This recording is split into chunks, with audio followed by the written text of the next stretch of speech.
അതൊരു നല്ല ചോദ്യമാണ്. കാരണം ഈ രേഖകളെല്ലാം പറയുന്നത് ഒരേ കാര്യമാണ്. കുന്നംകുളത്തിന്റെ ഭൂമിശാസ്ത്രം, അതിന്റെ ചരിത്രം, പിന്നെ എന്താ പറയാ, കേരളത്തിൽ മറ്റൊരിടത്തും കാണാത്ത അത്ര സങ്കീർണമായ ഒരു ക്രിസ്തീയ പാരമ്പര്യം, ഇവയെല്ലാം ഇങ്ങനെ കെട്ടുപിണഞ്ഞു കിടക്കുകയാണ്. നമ്മുടെ മുന്നിലപ്പോ ചരിത്രലേഖനങ്ങളുണ്ട്, സഭാതർക്കങ്ങളെക്കുറിച്ചുള്ള വിശകലനങ്ങളുണ്ട്. അതെ. അതോടൊപ്പം നസ്രാണികൾ എങ്ങനെയാണ് തനി കേരളീയരായി ജീവിച്ചത് എന്നതിനെക്കുറിച്ചുള്ള ഒരു ഗവേഷണ പ്രബന്ധം വരെയുണ്ട്. ഓക്കെ, അപ്പോൾ നമ്മുടെ ഇന്നത്തെ ദൗത്യം വ്യക്തമാണ്. കുന്നംകുളത്തിന്റെ വ്യാപാര സിരകളിലൂടെ സഞ്ചരിച്ച് അതിന്റെ ചരിത്രത്തിന്റെ അടരുകൾ ഓരോന്നായി മാറ്റി ഈ നാടിനെ രൂപപ്പെടുത്തിയ ആ വിശ്വാസത്തെയും അതേ വിശ്വാസത്തിന്റെ പേരിലുണ്ടായ പിളർപ്പുകളെയും അടുത്തറിയുക. നമുക്ക് തുടങ്ങാം. അപ്പോൾ എന്താണ് ഈ നാടിനെ ഇത്ര സവിശേഷമാക്കുന്നത്? ആദ്യത്തെ കാര്യം അതിന്റെ കിടപ്പാണ്. തൃശൂർ, ഗുരുവായൂർ, കോഴിക്കോട്, ഇതിനെല്ലാം ബന്ധിപ്പിക്കുന്ന ഒരു ഹബ്ബ്. പക്ഷെ അതിനപ്പുറം കുന്നംകുളത്തിനൊരു ഐഡന്റിറ്റി കൊടുത്തത് അച്ചടിയാണ്. അച്ചടി? അതെ. കേരളത്തിലെ ഏറ്റവും പഴയ പ്രിന്റിംഗ് വ്യവസായങ്ങളിലൊന്ന് ഇവിടെയാണ് ശരിക്കും വേര് പിടിച്ചത്. 1860-ലെ വിദ്യാരത്നപ്രഭ പ്രസ്. പിന്നെ 1929-ല് കണിപ്പയ്യൂർ ശങ്കരൻ നമ്പൂതിരിപ്പാട് തുടങ്ങിയ പഞ്ചാംഗം പ്രസ്. ഇവയൊന്നും വെറും സ്ഥാപനങ്ങളായിരുന്നില്ല. ഓക്കെ. കേരളത്തിന്റെ ഒരു ബൗദ്ധിക ചരിത്രത്തെ രൂപപ്പെടുത്തിയ കേന്ദ്രങ്ങളായിരുന്നു. ഈ അച്ചടിശാലകൾ കുന്നംകുളത്തെ മാറ്റിയത് എങ്ങനെയാണ്? അതൊരു വ്യവസായം മാത്രമായിരുന്നോ? അല്ല. അതൊരു സാംസ്കാരിക വിപ്ലവം തന്നെ ആയിരുന്നു. ബൈബിളും പ്രാർത്ഥനാ പുസ്തകങ്ങളുമൊക്കെ വളരെ കുറഞ്ഞ വിലക്ക് സാധാരണക്കാർക്ക് കിട്ടിത്തുടങ്ങിയത് ഈ പ്രസ്സുകളിലൂടെയാണ്. ശരിയാണ്. അത് സാക്ഷരതയെയും വായനയെയും ഒരുപാട് പ്രോത്സാഹിപ്പിച്ചു. അങ്ങനെ കുന്നംകുളത്തിന് അറിവിന്റെ കേന്ദ്രമെന്നൊരു പേര് വന്നു. ഈ സംരംഭകത്വ മനോഭാവം അത് അവിടുത്തെ കെട്ടിടങ്ങളിൽ പോലും കാണാമെന്നൊരു ലേഖനത്തിൽ പറയുന്നുണ്ടല്ലോ. ഈ അങ്ങാടിപ്പുര അല്ലെങ്കിൽ വരിവീടുകൾ, എന്താണത്? അതൊരു ബ്രില്യൻ കോൺസെപ്റ്റാണ്. റോഡിന് മുന്നിലായിട്ട് കട, അതിന് നേരെ പുറകിൽ വീട്. കച്ചവടവും ജീവിതവും ഒരേ സ്ഥലത്ത്. ഇത് രാവും പകലും വ്യാപാരം നടത്താൻ അവരെ സഹായിച്ചു. പക്ഷെ അതിലെ ഏറ്റവും രസകരമായ കാര്യം അതല്ല. ഈ നിർമ്മാണ രീതിക്ക് കേരളത്തിലെ ബ്രാഹ്മണരുടെ അഗ്രഹാരങ്ങളുമായി വലിയ സാമ്യമുണ്ട് എന്നതാണ്. ഒരു നിമിഷം, അതായത് കച്ചവടക്കാരായ ക്രിസ്ത്യാനികൾ ബ്രാഹ്മണരുടെ ജീവിതരീതി കണ്ടുപഠിച്ചെന്നോ? അപ്പോൾ ഇതൊരു സാമ്പത്തിക ആവശ്യമായിരുന്നോ അതോ ഒരു സാംസ്കാരിക കൈമാറ്റമായിരുന്നോ? രണ്ടും ചേർന്നതാണെന്ന് പറയാം. സാമ്പത്തിക ആവശ്യം തീർച്ചയായും ഒരു ഘടകമാണ്. പക്ഷെ അതിനപ്പുറം തങ്ങൾ ജീവിക്കുന്ന സമൂഹവുമായി ഇഴുകിച്ചേരാനുള്ള ഒരു ശ്രമം കൂടി അതിൽ കാണാം. ശരിയാണ്.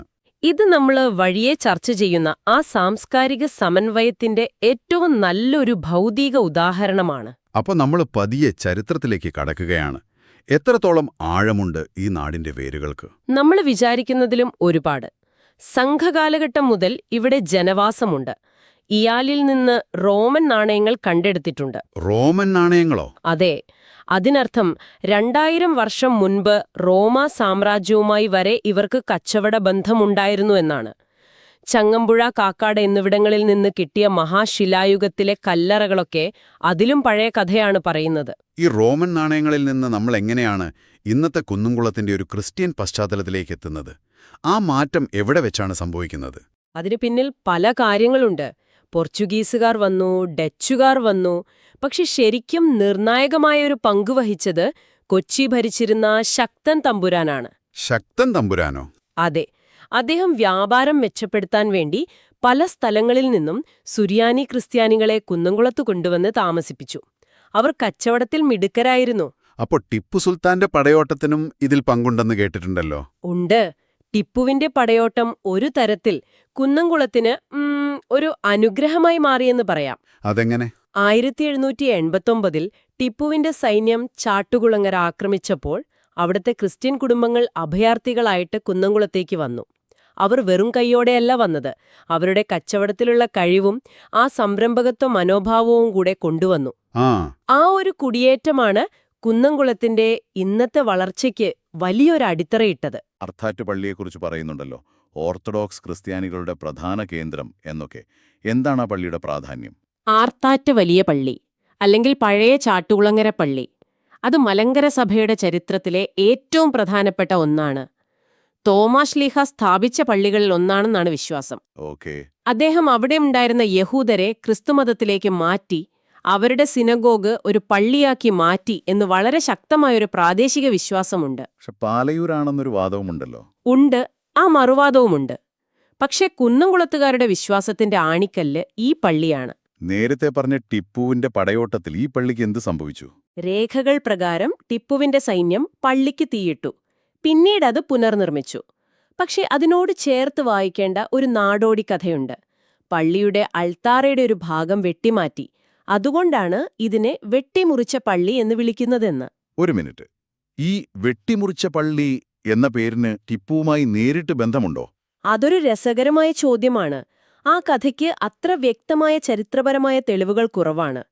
പക്ഷേ അത് കാണിക്കുന്നത് എന്താണെന്ന് വെച്ചാൽ ആ സംഭവം അവിടുത്തെ ജനങ്ങളുടെ ഓർമ്മയിൽ എത്ര ആഴത്തിൽ പതിഞ്ഞിട്ടുണ്ടെന്നാണ്. ചരിത്രത്തേക്കാൾ ചിലപ്പോൾ ശക്തമാണ് ഇത്തരം ഓർമ്മകൾ. ശരിയാണ്. അപ്പോ ഈ സാംസ്കാരിക സമന്വയത്തിലേക്ക് വന്നാൽ നമ്മുടെ കയ്യിലുള്ള പ്രബന്ധത്തിൽ പറയുന്നൊരു വാചകമുണ്ട്: നസ്രാണികൾ സംസ്കാരത്തിൽ കേരളീയരും വിശ്വാസത്തിൽ ക്രിസ്ത്യാനികളും ആരാധനയിൽ സുറിയാനികളുമാണ്. ഇത് വളരെ ശക്തമായൊരു പ്രസ്താവനയാണല്ലോ. തന്ത്രം കൂടിയായിരുന്നു. തങ്ങൾ വന്നു കയറിയ സമൂഹത്തിൽ അന്യരല്ലെന്ന് തെളിയിക്കാൻ അവർ ബോധപൂർവം തെരഞ്ഞെടുത്ത വഴികളായിരുന്നു അത്. വിശ്വാസം സ്വകാര്യമായി നിലനിർത്തി സാമൂഹിക ജീവിതത്തിൽ അവർ പൂർണ്ണമായും കേരളീയരായി. ഉദാഹരണത്തിന് വേഷവിധാനം തന്നെ നോക്കൂ. ഹൈന്ദവ ബ്രാഹ്മണരെ പോലെ കുടുമ, കടുക്കൻ, പൂണൂല് വരെ അവർ ധരിച്ചിരുന്നു. പൂണൂലോ? അതെ, ഒരു ചെറിയ കുരിശു മാത്രമായിരുന്നു പലപ്പോഴും ഏക വ്യത്യാസം. ആഘോഷങ്ങളുടെ കാര്യത്തിലോ? തീർച്ചയായും. പള്ളിപ്പെരുന്നാളുകൾ കണ്ടാൽ ചിലപ്പോൾ ക്ഷേത്രോത്സവങ്ങളാണെന്നേ തോന്നൂ. മുത്തുകുട, ചെണ്ടമേളം, വെടിക്കെട്ട് എല്ലാം അതുപോലെ. പള്ളികൾക്ക് പുറത്തുള്ള കൽക്കുരിശുകൾക്ക് പോലും ക്ഷേത്രങ്ങൾക്ക് മുന്നിലെ ദീപസ്തംഭങ്ങളുമായി സാമ്യമുണ്ടായിരുന്നു. വിവാഹ ചടങ്ങുകളിലും ഈ സാമ്യമുണ്ടായിരുന്നു. അതിലും രസമാണ്. പെണ്ണുകാണൽ, ആലീലയുടെ ആകൃതിയിലുള്ള താലിയിലൊരു കുരിശ്, അച്ചാരം കൊടുക്കൽ, മൈലാഞ്ചിയിടിയിൽ എല്ലാം ഇവിടുത്തെ സംസ്കാരത്തിന്റെ ഭാഗമായിരുന്നു. കുഞ്ഞു ജനിക്കുമ്പോഴുള്ള ചടങ്ങുകളായോ വിദ്യാഭ്യാസത്തിലോ ഒക്കെ? വ്യക്തമായി. കുഞ്ഞ് ജനിച്ചാൽ പൊന്നും തേനും കൊടുക്കുന്ന ചടങ്ങ്, വിദ്യാഭ്യാസത്തിന്റെ തുടക്കമായ എഴുത്തിനിരുത്ത്, ഇതൊക്കെ ഹൈന്ദവ ആചാരങ്ങളുമായി വലിയ സാമ്യമുള്ളവയായിരുന്നു. ഒരേ ഒരു വ്യത്യാസം, എഴുത്തിനിരുത്തുമ്പോൾ അരിയിൽ ഹരിശ്രീ എഴുതുന്നതിന് പകരം കുരിശു വരപ്പിക്കുന്നു എന്നതായിരുന്നു. ഇത് കേൾക്കുമ്പോഴെല്ലാം വളരെ സമാധാനപരമായിരുന്നു എന്ന് തോന്നും. എന്നാൽ ഇതേ വിശ്വാസത്തിന്റെ പേരിൽ ഒരു വലിയ പിളർപ്പിന്റെ കഥയും ഈ മണ്ണിനുണ്ടല്ലോ, അല്ലേ? അതെ. നൂറ്റാണ്ടുകൾ നീണ്ട യാക്കോബായ ഓർത്തഡോക്സ് തർക്കം, അതിന്റെ തുടക്കം എവിടെ നിന്നാണ്? അതിന്റെ വേരുകൾക്ക് നമ്മൾ 1599 പോകണം. ഉദയംപേരൂർ സുന്നഹദോസിലേക്ക്. ലളിതമായി പറഞ്ഞാൽ പോർച്ചുഗീസുകാർ ഇവിടത്തെ ക്രിസ്ത്യാനികളെ റോമിന് കീഴിൽ കൊണ്ടുവരാൻ നടത്തിയൊരു ശ്രമമായിരുന്നു അത്. ഓക്കെ. ആ നിർബന്ധത്തിന് വഴങ്ങാത്തവരാണ് പിന്നീട് അന്ത്യോക്യയിലെ പാത്രിയാർക്കീസുമായി ബന്ധം സ്ഥാപിക്കുന്നതും മലങ്കര സഭയായി മുന്നോട്ടു പോകുന്നതും. അതായത് റോമിന്റെ അധികാരത്തിൽ നിന്നുള്ള ഒരു സ്വാതന്ത്ര്യ പ്രഖ്യാപനം. പക്ഷേ പിന്നീട് മലങ്കര സഭയ്ക്കുള്ളിൽ തന്നെ പിളർപ്പുണ്ടായല്ലോ. അതെ, അതാണ് കഥയിലെ അടുത്ത ട്വിസ്റ്റ്. 1910 മലങ്കര സഭയിൽ തന്നെ 2 വിഭാഗങ്ങളുണ്ടായി. ഒരു വിഭാഗം പറഞ്ഞു, അന്ത്യോക്യ പാത്രിയാർക്കീസാണ് ഞങ്ങളുടെ പരമാധികാരി. അവർ ബാവാ കക്ഷി എന്നറിയപ്പെട്ടു. ഇന്നത്തെ യാക്കോബായ വിഭാഗം. മറ്റേ വിഭാഗമോ? മറുവിഭാഗം പറഞ്ഞു, പാത്രിയാർക്കീസ് നമ്മുടെ ആത്മീയ പിതാവാണ്. പക്ഷെ ഭരണപരമായ കാര്യങ്ങളിൽ നമുക്ക് സ്വാതന്ത്ര്യം വേണം. അവർ കോട്ടയം ആസ്ഥാനമാക്കി സ്വന്തമായി ഒരു കാതോലിക്കയെ വാഴിച്ചു. അവരാണ് മിത്രാൻ കക്ഷി, ഇന്നത്തെ ഓർത്തഡോക്സ് വിഭാഗം. ഈ തർക്കം പരിഹരിക്കാനായി 1934 ഒരു ഭരണഘടനയുണ്ടാക്കിയെന്ന് കേട്ടിട്ടുണ്ട്. അതോടെ പ്രശ്നം തീരുമെന്ന് കരുതി കാണുമല്ലോ. അതായിരുന്നു പ്രതീക്ഷ. പക്ഷേ ആ സമാധാനം ഒരു നൂൽപ്പാലത്തിലായിരുന്നു. ഓർത്തഡോക്സ് വിഭാഗം തയ്യാറാക്കിയ ആ ഭരണഘടനയിൽ പാത്രിയർക്കീസിന്റെ അധികാരത്തെക്കുറിച്ച് പറയുന്ന ഒരു വാചകമുണ്ടായിരുന്നു. എന്തായിരുന്നു അത്? അദ്ദേഹത്തിന്റെ അധികാരത്തിന് കീഴിലല്ല മലങ്കര സഭ, മറിച്ച് അദ്ദേഹത്തെ പിന്തുണയ്ക്കുന്നു എന്ന് മാത്രം. ഒറ്റ നോട്ടത്തിൽ അതൊരു ചെറിയ വ്യത്യാസമല്ലേ? അപ്പോൾ ഇതൊരു സിഇഒയും ബോർഡ് ചെയർമാനും തമ്മിലുള്ള അധികാര തർക്കം പോലെയാണോ? കൃത്യം. നിങ്ങൾ പറഞ്ഞത് തന്നെയാണ് അതിന്റെ കാതൽ. ആ ഒരൊറ്റ വാക്കിന്റെ വ്യാഖ്യാനത്തിലാണ് പിന്നീട് നടന്ന എല്ലാ നിയമയുദ്ധങ്ങളുടെയും അടിസ്ഥാനം. യാക്കോബായ വിഭാഗം പറയുന്നത് തങ്ങൾ എപ്പോഴും പാത്രിയാർക്കീസിന്റെ അധികാരത്തിന് കീഴിലാണെന്നാണ്. അതെ. പക്ഷേ ഓർത്തഡോക്സ് വിഭാഗം പറയുന്നു, ആത്മീയ മേൽക്കോയ്മ അംഗീകരിക്കാം, ഭരണം പൂർണ്ണമായും ഇവിടെയുള്ള കാതോലിക്കയ്ക്കാണെന്ന്. ഈ സമാധാനം അധികനാൾ നീണ്ടില്ല എന്ന് വ്യക്തം. എപ്പോഴാണ് കാര്യങ്ങൾ വീണ്ടും വഷളായത്? 1974 അന്ത്യോക്യ പാത്രിയാർക്കീസ് നേരിട്ട് കേരളത്തിൽ വന്ന് 1934 ഭരണഘടനയെ മറികടന്ന് സ്വന്തമായി 3 മെത്രാന്മാരെ വാഴിച്ചു. ഓ, അത് ഓർത്തഡോക്സ് വിഭാഗം അംഗീകരിച്ചില്ല. അതോടെ അതുവരെ കോടതി മുറികളിലിരുന്ന തർക്കം തെരുവുകളിലേക്ക് പടർന്നു. പള്ളികൾക്ക് വേണ്ടിയുള്ള അവകാശ തർക്കങ്ങൾ, സംഘർഷങ്ങൾ. അതെ, വിഷയം ഒടുവിൽ ഇന്ത്യയുടെ സുപ്രീം കോടതിയിലെത്തി. എന്തായിരുന്നു സുപ്രീം കോടതിയുടെ അന്തിമ വിധി? സുപ്രീം കോടതി പലതവണ, ഏറ്റവും ഒടുവിൽ 2017 ഒരേ കാര്യം ആവർത്തിച്ച് ഉറപ്പിച്ചു. 1934 ഭരണഘടനയാണ് മലങ്കര സഭയുടെ അടിസ്ഥാന നിയമം. അതനുസരിച്ച് മലങ്കര സഭ ഒന്നാണ്. അതിന്റെ ഭരണം ഓർത്തഡോക്സ് വിഭാഗത്തിന്റെ നേതൃത്വത്തിലുള്ള കാഥോലിക്കയ്ക്കാണ്. കോടതി വേറെന്തെങ്കിലും പറഞ്ഞിരുന്നോ? പറഞ്ഞിരുന്നു. മലങ്കര സഭയൊരു ട്രസ്റ്റാണ്. ഒരു വിഭാഗത്തിനും അതിന്റെ സ്വത്തുക്കൾ സ്വന്തമായി കൊണ്ടുപോകാൻ കഴിയില്ലെന്ന് പറഞ്ഞു.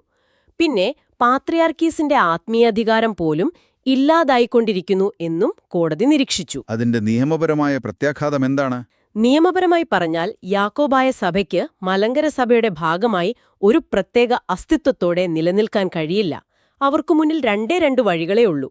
ഒന്നുകിൽ 1934 ഭരണഘടന അംഗീകരിച്ച് ഓർത്തഡോക്സ് സഭയിൽ ചേരണം, അല്ലെങ്കിൽ പൂർണ്ണമായി വിട്ടുപോയി ഒരു സ്വതന്ത്ര സഭയാകണം. അതെ. പക്ഷെ നൂറ്റാണ്ടുകളുടെ വിശ്വാസവും പാരമ്പര്യവുമുള്ള ഒരു സമൂഹത്തിൽ അതത്ര എളുപ്പമുള്ള ഒരു തീരുമാനമല്ല. അപ്പോൾ നമ്മൾ ഈ ചർച്ചയുടെ അവസാനത്തിലേക്ക് കടക്കുകയാണ്. കുന്നംകുളം എന്നത് കേവലം അച്ചടിയുടെയും കച്ചവടത്തിന്റെയും മാത്രം കഥയല്ല. പുരാതനമായ ചരിത്രത്തിന്റെയും ആഴത്തിലുള്ള വിശ്വാസത്തിന്റെയും അതേ വിശ്വാസത്തിന്റെ പേരിൽ സ്വന്തം സഹോദരങ്ങളുമായി നടത്തിയ ഒരു തീവ്രമായ പോരാട്ടത്തിന്റെയും കൂടി കഥയാണ്. സംക്ഷിപ്തമായി പറഞ്ഞാൽ കുന്നംകുളത്തിന്റെ വ്യക്തിത്വം പല ചേരുവകൾ ചേർന്നതാണ്. അതിന്റെ അച്ചടി പാരമ്പര്യം, ആ വരിവീടുകൾ, റോമാ സാമ്രാജ്യത്തോളം പഴക്കമുള്ള വ്യാപാര ചരിത്രം, ഒപ്പം പ്രാദേശിക സംസ്കാരവുമായി അതിശയകരമായി ഇഴുകിച്ചേർന്നതും എന്നാൽ നൂറ്റാണ്ട് നീണ്ട അധികാര വടംവലിയിൽ വിഭജിക്കപ്പെട്ടതുമായ ഒരു ക്രിസ്തീയ പൈതൃകം. ഇതെല്ലാം ചേർന്നതാണ് യഥാർത്ഥ കുന്നംകുളം. നമ്മളിപ്പോൾ ചർച്ച ചെയ്തത് നൂറ്റാണ്ടുകളുടെ പാരമ്പര്യത്തിനും അധികാരത്തിനും നിയമത്തിനും വേരൂന്നിയൊരു തർക്കത്തെക്കുറിച്ചാണ്. പക്ഷേ ഒരു കാര്യം ഞാൻ ആലോചിക്കുകയായിരുന്നു.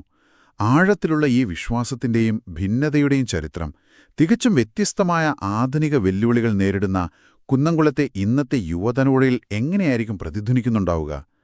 മതേതരത്വം, സോഷ്യൽ മീഡിയയുടെ സ്വാധീനം, ആഗോള സംസ്കാരം, ഈ പുതിയ കാലത്തിന്റെ പ്രശ്നങ്ങൾക്കിടയിൽ ഈ ചരിത്രത്തിന് അവർക്ക് എന്തു പ്രസക്തിയാണുള്ളത്? ഒരുപക്ഷെ അടുത്ത തവണ ആഴത്തിൽ ചിന്തിക്കേണ്ട വിഷയം അതാവാം.